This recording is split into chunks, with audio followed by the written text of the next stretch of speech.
नमस्कार दोस्तों, एक नई लर्निंग के साथ हाजिर हूँ और आज की इस लर्निंग में जिस कंपनी विशेष को लेकर के चर्चा करने की कोशिश करेंगे, उसमें ये जिक्र करता है कि कंपनी का जो कारोबार है ना, वो लगातार दिन ब दिन बेटर टू बेटर की तरफ इशारा देती है।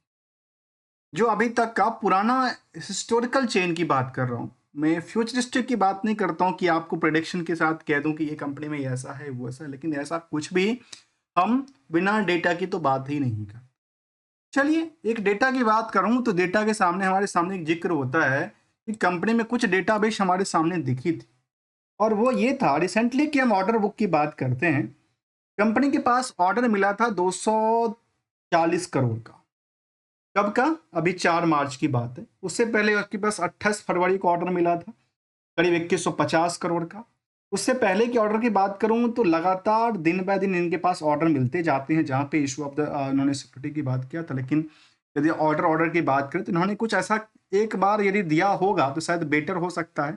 मुझे लगता है कि शायद इनको देना चाहिए। यदि हम चलें तो आज के टाइम इनके पास कितने ऑर्डर पड़े हैं, ये भी ज़िक्र करना चाहिए। कंपनी ने कहा है कि इनके पास 240 करोड़ का ऑर्डर मिला है मिनिस्ट्री ऑफ डिफेंस और गवर्नमेंट ऑफ इंडिया की तरफ से, जहाँ पे supply of the multi mode hand जो कि ग्रेनाइड्स होते हैं उसको लेकर के। टोटल ऑर्डर की बात इन्होंने 240 करोड़ की जिक्र का, लेकिन इनके पास अभी तक का कितना ऑर्डर पड़ा हुआ है इसका उन्होंने लेजर साझा नहीं किया।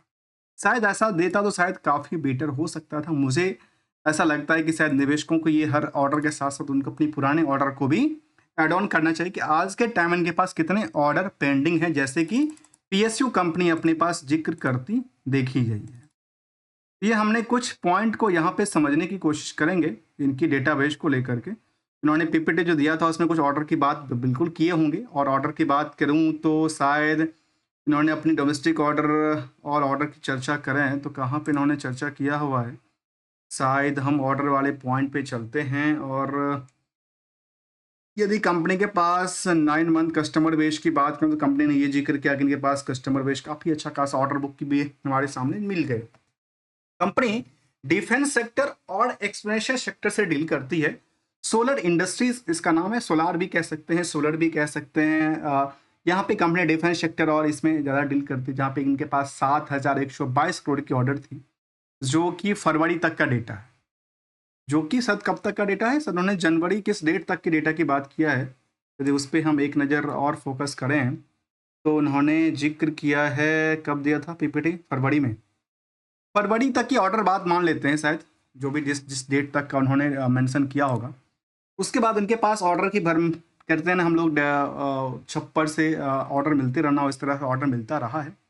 हम ज़्यादा इसमें नहीं जाते हैं। चलिए, जानने की हम इसलिए कोशिश कर रहे हैं कि यहाँ पे देखा जाए तो हमने जो कंडीशन बेस पे इसको निकालने की कोशिश किया मार्केट की इस रेस में, जहाँ हम लोगों ने देखा कि एफआई की बिकवाली हो, डीआई की खरीदारी हो, और इन दोनों की गेमबाजी में रिटेलर की पॉकेट से पैसा निकालने की बातें शामिल करती है। तो चलिए, क्या यहाँ पे ब्रेकआउट होने की सिचुएशन बनती है? क्योंकि पिछले कुछ दिनों से लगातार यहाँ पे डिमांड आ रही है, और डिमांड आ रही तो क्या यहाँ जो लास्ट सपोर्ट था इनका, वो सपोर्ट कहाँ पे क्रिएट करती है? यदि आप इनकी देखें तो ये अपने पुराने सपोर्ट जो कि 15 मई 2024 वाला जो रिकॉर्ड था वहां तक आके अटकी पड़ी थी।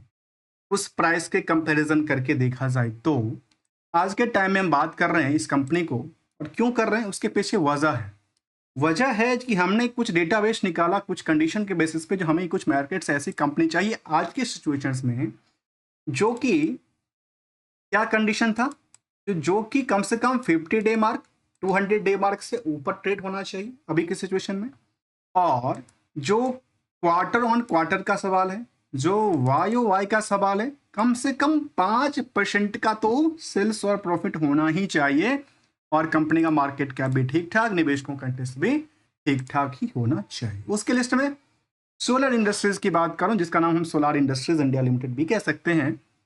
यहाँ पे क्या जिक्र करता है, और जिक्र ये करता है कि पी रेशियो आज के टाइम में तो ये जिक्र करता है कि 78 के आसपास है। मुझे लगता है कि ये डिफेंस के लिए कंपनी का कामकाज है, एरोस्पेस डिफेंस के लिए, तो काफ़ी सारे कंपनी को इनमें इंक्लूड करना चाहिए, चाहे वो भारत इलेक्ट्रॉनिक हो, चाहे वो HAL। मुझे लगता है कि इनको कंपेयर करना चाहिए, इसको ऐड ऑन करना चाहिए। फिलहाल चलिए, ये केमिकल इंडस्ट्रीज की बात कहती है, और ये जो डील करती है कंपनी, वो एक्सप्लोरेशन से डील करती है, जो इसमें कि इनके पास प्रोडक्टिविटी रेंज की बात करें, जिसमें कि इंडस्ट्रियल हो, डिफेंस सेक्टर की बात करें, और जहाँ पे डिफेंस सेक्टर में क्या क्या चीज़ शामिल करती है उस पर यदि हम एक नज़र फोकस करें तो ये शामिल करता है कि कंपनी में कहती है यूएस एंड द ड्रोन्स, और ये ड्रोन्स पे कंपनी का कारोबार रहा फिलहाल के लिए।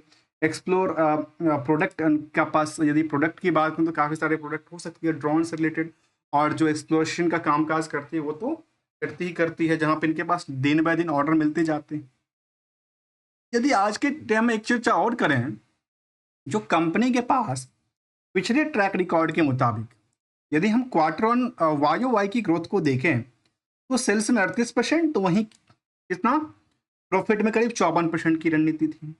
वहीं क्यू और क्यू के बेसिस पे क्वार्टर ऑन क्वार्टर में 14% से लेकर के 11% तक की प्रॉफिट की बात शामिल करती है। यदि हम इनके पीपीटी के बेसिस पे भी चलें, उन्होंने पीपीटी में क्या क्या चीज़ को जिक्र किया है उस पर एक नज़र हम फोकस करने की कोशिश करते हैं।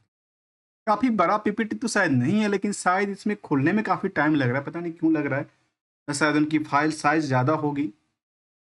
कंपनी ने ये जिक्र किया कि इनका यदि हम इसमें चलें तो कंपनी ने जिक्र किया कि जो क्वार्टरली रिजल्ट है उसमें इन्होंने 7% के आसपास जिक्र दिया 9 मंथ वाले में। ऐसे उन्होंने एक्सप्लोसिव्स को लेकर जिक्र करती है वर्सेस जिक्र किया जहाँ पे परसेंटेज ऑफ करीब 1% के आसपास, तो वहीं रेट में करीब न्यूट्रल रहा है, तो वॉल्यूम में भी जिक्र करती है। ओवरऑल उन्होंने इनिशिएटिव सिस्टम की जिक्र करती है।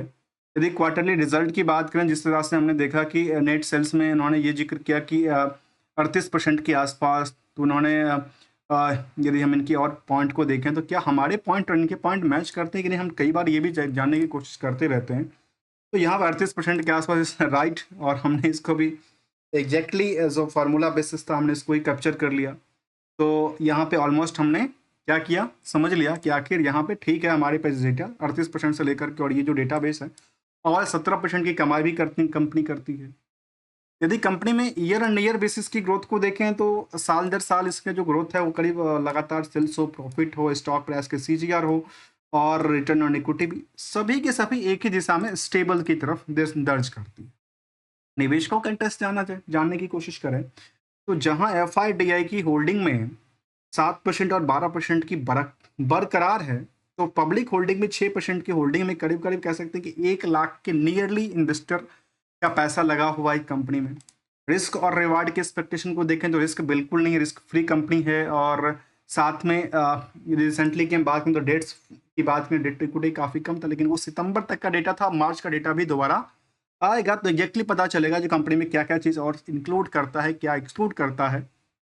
तो इसके अलावा यदि हम कंपनी की डे टू डे रिस्क के अलावा यदि हम उन पार्टों को देखें जहाँ पे कंपैरिजन, यदि हम रेगुलर इनकम के तौर पे देखें तो कंपनी साल दर साल डिविडेंड भी देती रही है, जहाँ पे 20 हो, 21 हो, 22 हो, 23 हो, 24 हो, 6 रुपये से लेकर के 8.5 रुपये तक का डिविडेंड पे आउट किया है।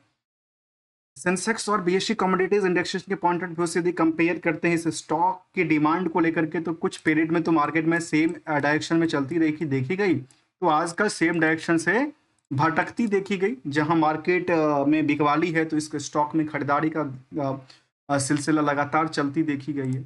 जबकि कंपैरिजन करने के लिए कुछ हमने 2 कंपनी को चुना है, जहाँ पे चाहे वो जियोसीएल कॉर्पोरेशन हो या प्रीमियर एक्सप्लोर्स जैसे कंपनी शामिल है, जिसमें ये देखा है कि पिछले 6 महीने से इस स्टॉक में यहाँ भी बिकवाली रहा, लेकिन सोलर इंडस्ट्रीज की बात करें तो करीब 11%, तो बाकी कुछ कंपनियां ऐसी रही जहाँ पे करीब करीब 50% तक बिकवाली रही है। तो ये एक कह सकते हैं कि आज के टाइम में यदि हम बात करें तो पिछले 1 साल की बात करें तो ऑलमोस्ट करीब 32% तक की रैली क्रिएट कर चुकी है अभी भी, सॉरी 27% की रैली क्रिएट कर चुकी है आज के टाइम की बात करें तो, जबकि बाकी दूसरी कंपनी उतना रैली नहीं क्रिएट करती देखी गई।